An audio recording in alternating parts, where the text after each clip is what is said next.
శుక్లాంబరధరం విష్ణుం శశివర్ణం చతుర్భుజం ప్రసన్నవదనం ఛాయత్ సర్వవిఘ్నోపశాంతయే రామాయ రామభద్రాయ రామచంద్రాయ వేధసే రఘునాథాయ నాథాయ సీతాయ పతయే నమః. అజ్ఞానతిమిరాంతస్య జ్ఞానాంజనశలాకయ చక్షురున్మీలితం యేన తస్మై శ్రీగురవే నమః. శ్రీగురుభ్యో నమః. నమస్తే భగవన్ దేవ దత్తాత్రేయ జగత్ప్రభో సర్వబాధా ప్రశమనం కురు శాంతిం ప్రయచ్చ మే. అత్రిపుత్రో మహాతేజ దత్తాత్రేయో మహాముని తస్య స్మరణమాత్రేణ సర్వపాపైః ప్రముచ్యతే. నమస్తే శారదే దేవి సరస్వతి మతిప్రదే వస త్వం మమ జిహ్వాగ్రే సర్వవిద్యా ప్రదా భవ. 1906 సంవత్సరం వేసవిలో శ్రీ స్వామి చిదంబరం క్షేత్రంలో బస చేసి ఉండగా ఆకతాయిలెవరో వారి మహాసమాధి, వారి భౌతిక విరమణ గురించి వదంతులు సృష్టించారు. వాడి నుండి ఒక బృందం రామేశ్వరం వరకు వెళ్లి వెతికింది. కాని స్వామి కనిపించక తంజావూరు తిరిగి వచ్చింది. వారు శ్రీ స్వామిని అక్కడ కూడా కనుగొనలేకపోయినందుకు, వారి జాడు తెలియనందుకు చాలా నిరాశ చెందారు. దివ్య దృష్టితో ఈ విషయం తెలుసుకున్న శ్రీ స్వామి చిదంబరం విడిచిపెట్టి మాయవరం మార్కెట్లో ఆ బృందాన్ని కలిసి వారికి అంతులేని ఉపశమనం, ఆనందం కలిగించారు.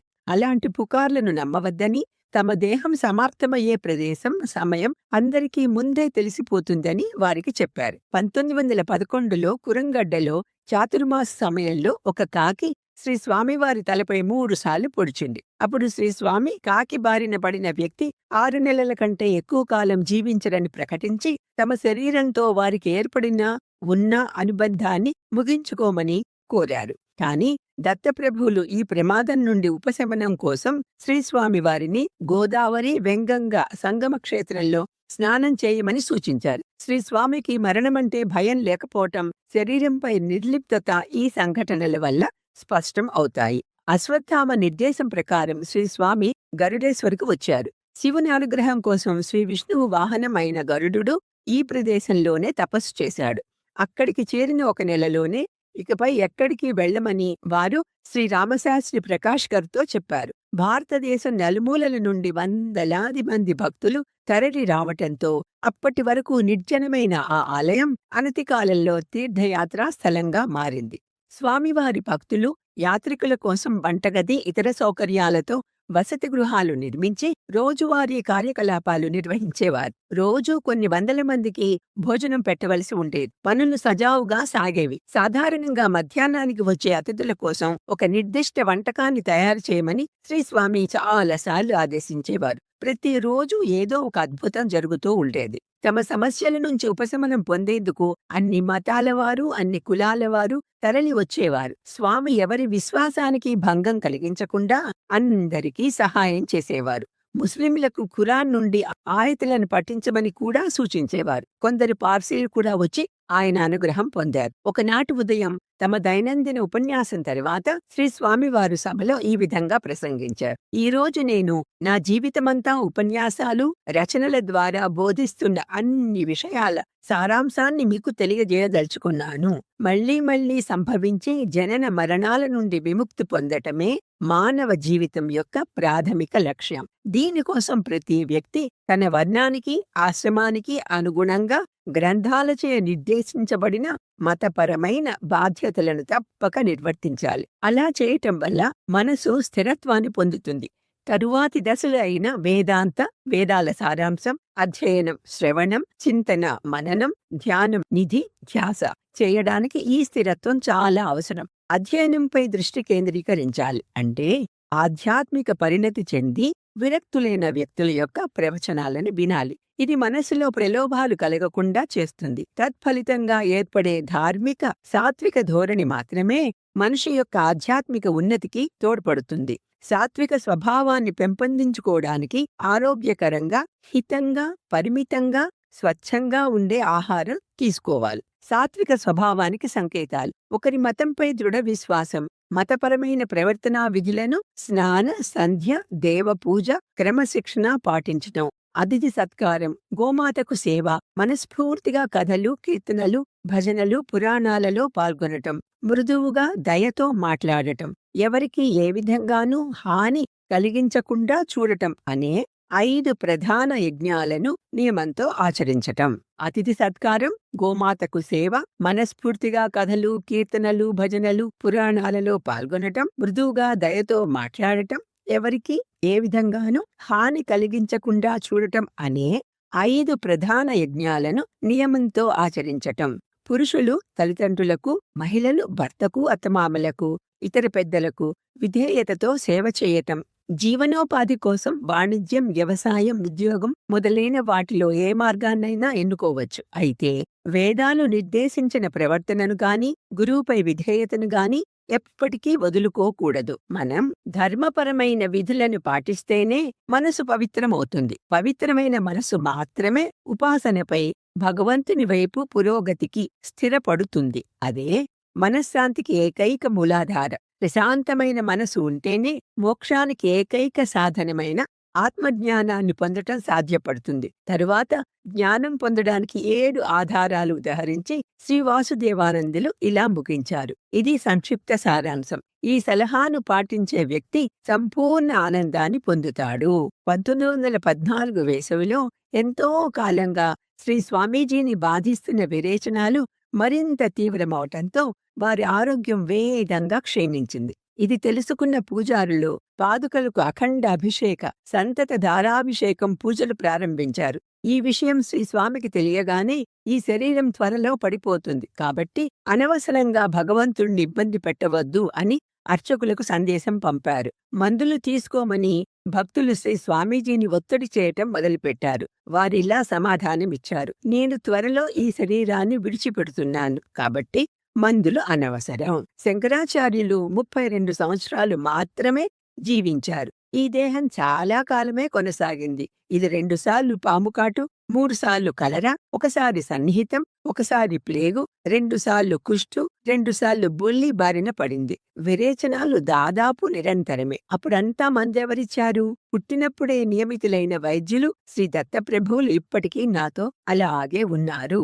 నిజానికి శ్రీ వాసుదేవానందులు జ్యేష్ఠమాసం కృష్ణపక్షం అష్టమి నాడు నిష్క్రమించవలసి ఉంది. కానీ వారికి ఆ రోజు వదిలి వెళ్లటం నచ్చలేదు. తిథి సరిగ్గా ఏ సమయానికి దాటుతుందో గమనించి శ్రీ స్వామి తమను కూర్చోబెట్టమని ఒకరిని అడిగి 3 గంటల పాటు సమాధిలోకి వెళ్లారు. సమాధి నుండి లేచి శ్రీ స్వామి ఇలా అన్నారు: నిర్ధారణ చేసుకున్న నిష్క్రమణ ఈ రోజు తప్పిపోయింది. జ్యేష్ఠమాస కృష్ణపక్ష అమావాస్య వచ్చేసరికి వారు తీవ్రమైన నొప్పితో చాలా బలహీనంగా ఉన్నారు. వాడి నుండి శ్రీ అప్పశాస్త్రి జేరేను పిలిపించి వారితో రహస్యంగా ఇలా చెప్పారు: నా గృహస్థు జీవిత సమయంలో నాకు ఒకసారి చేతబడి చేశారు. కానీ నాకు ప్రతీకారం తీర్చుకోవాలనే కోరికే లేదు. ఆ చివరి రోజు కూడా వారు నిత్యకర్మ చేసుకునే ప్రయత్నం మాత్రం మానలేదు. కానీ చేతిలో నీళ్లు కూడా పట్టుకోలేక భగవంతుని ఆజ్ఞ అంటూ ప్రయత్నం విరమించారు. ఈనాటి అమావాస్య ముగిసిన వెంటనే నేను ఈ దేహాన్ని విడిచిపెట్టాలి అని శ్రీస్వామివారు అన్నారు. వారు అనుకున్న ప్రకారమే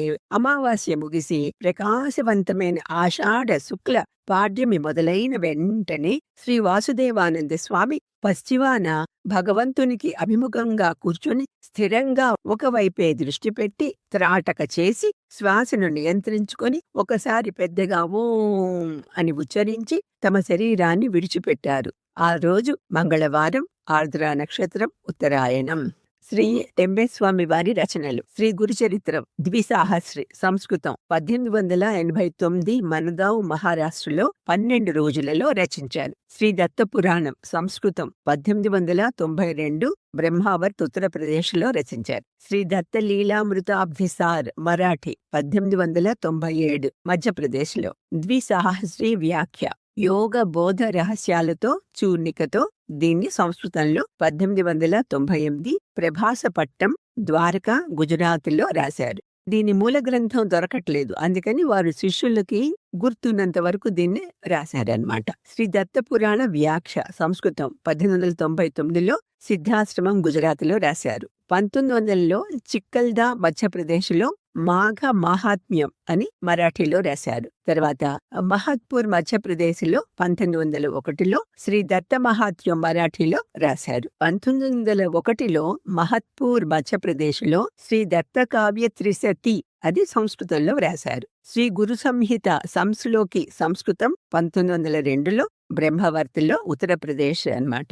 అప్పుడు ప్లేగ్ తో బాధపడుతూ కూడా దీన్ని 3 నెలల కంటే తక్కువ వ్యవధిలో ఈ సంస్కృత గ్రంథాన్ని గురు సంహితని పూర్తి చేశారు. లఘు మనస సార్ మరాఠీలో 1903లో బ్రహ్మవర్త్ ఉత్తరప్రదేశ్ లో రచించారు. సప్తశతి గురు చరిత్ర సార్ మరాఠీలో 1904లో బ్రహ్మవర్త్ ఉత్తరప్రదేశ్ లో. శ్రీకృష్ణ లహరి సంస్కృతం 1904 గాండ్గాపూర్ కి వెళ్తూ మార్గమధ్యంలో కృష్ణానది ఒడ్డున 51 శ్లోకాలతో ఆ నదీమాతను కీర్తిస్తూ తన్మయులై పాడుతూ ఉంటే ఆ తల్లి సశరీరంగా వచ్చి విని ఆనందించారట. శ్రీ దత్త చెంపు సంస్కృతం 1905 నరసీ మహారాష్ట్రలో రాశారు. కరుణా త్రిపది కూడా ఇక్కడే రచించారు. కుమార శిక్ష సంస్కృతంలో రాశారు. హంపి కర్ణాటకలో 1907లో. 1907లోనే సంధ్యామండపం తంజావూర్ తమిళనాడులో సంస్లోకి చూర్ణిక అని సంస్కృతంలో రాశారు. తర్వాత ఈ శ్రీకృష్ణ లహరికి వ్యాఖ్య 1907లో సంస్కృతంలో సంధ్యామండపం తంజావూర్ తమిళనాడులోనే ఇది కూడా రాశారు. యువ శిక్ష వృద్ధ శిక్ష అని సంస్కృతంలో 1908లో మక్తియాల ఆంధ్రప్రదేశ్ లో రాశారు. కుమార శిక్ష, యువ శిక్ష, వృద్ధ శిక్ష ఈ మూడింటిని కలిపి శిక్షాత్రయం అని అంటారు. స్త్రీ శిక్ష మరాఠీలో 1908లో మక్తియాల ఆంధ్రప్రదేశ్ లో రాశారు. పంచపాక్షికం సంస్కృతంలో రాశారు. ఇవి కాక యోగ రహస్యం, శ్రీ దత్త భావ సుధారస స్తోత్రం, శ్రీ దత్తాత్రేయ షోడశావతార చరిత్ర ఇలాంటివి ఇంకా ఎన్నో రచించారు. దాదాపు అన్ని నదులను కీర్తిస్తూ శ్లోకాలు రచించారు. ఆదిశంకరాచార్యుల వలె అందరి దేవతలను స్తుతిస్తూ శ్లోకాలు రచించారు. శ్రీ దత్తప్రభువులను అష్టోత్తర నామాలతోనూ 1000 నామాలతోనూ కీర్తిస్తూ ప్రతి నామము ద అనే అక్షరంతో మొదలయ్యే విధంగా ప్రస్తుతించారు. కొంచెం చదువుతున్నాను. అష్టోత్తరము దత్తం వందే దశాతీతం దయాబ్ధిం దహనం దమం దక్షం దరఘ్నం దస్యుఘ్నం దర్శం దర్పహరం దవం దాతారం దారుణం దాంతం దాస్యాదం దానతోషణం ఇలాగా అష్టోత్తరంలో ఈ దాతో ప్రారంభమై 108 దత్తాత్రేయుల నామాలు ఉంటాయి. అలాగే సహస్రనామంలో కూడా దయనీయ ప్రియకరో దయాత్మా చ దయానిధి దయానిధి దయార్ద్రో దయితాస్వత్థో దయాసృష్టో దయాఘన దయావిష్యో దయాభీష్టో దయాప్తో దయనీయ దృక్ ఇలా 1000 నామాలు దాతోటి ఎంత అలవోకగా రాశారో ఆయన. భాష పైన పూర్తి నియంత్రణ, ప్రగాఢ అవగాహన, ఆ వాచస్పతి అపార కారుణ్యం, అకుంఠిత దీక్ష ఇవన్నీ ఉంటే తప్ప ఇలాంటివి మానవ మాత్రలకు సాధ్యం కాదు. ఇవి ఎవ్వరూ చేయని ప్రయోగమేమో. అక్కడక్కడ చిన్న కొన్ని శ్లోకాలు చూద్దాం. నరసింహ సునామధారకో నరసింహ కిం అనామధారకః ఇతి తదృశయే అవధారకః ప్రథితః ప్రాప స నామధారకః. నామధారక అనే ఆ పదాన్ని రిపీట్ చేస్తూ ఒక్కొక్క చోట ఒక్కొక్క అర్థం ఉందన్నమాట. నరసింహుడనే శుభప్రదమైన నామాన్ని కలిగినవాడు. ఆ నరసింహ నామాన్ని సార్థకం చేస్తూ ప్రసిద్ధిని పొందిన స్వామి గురించి విని వారి దర్శనార్థం నామధారకుడు అక్కడకు చేరాడు అని అర్థం అన్నమాట. అర్థం చూస్తే చాలా నార్మల్ గానే ఉంది, కానీ ఈ పద ప్రయోగం నామధారక అనేది డిఫరెంట్ నామాలను చెప్తూ డిఫరెంట్ అర్థాలను చెప్తూ ఎంత బాగుందో. మార్గే మార్గప్రదో మార్గశీర్షే భూశ్రుతి మార్గితః సౌమ్యః సౌమ్యదినే పూర్ణః పూర్ణమాస్యాం నిశాముఖే. దత్తాత్రేయ భగవానుడు సత్ మార్గప్రదమైన మార్గశీర్ష మాసంలో జన్మించారు. ఆయన జననం మృగశీర్ష నక్షత్రంలో జరిగింది.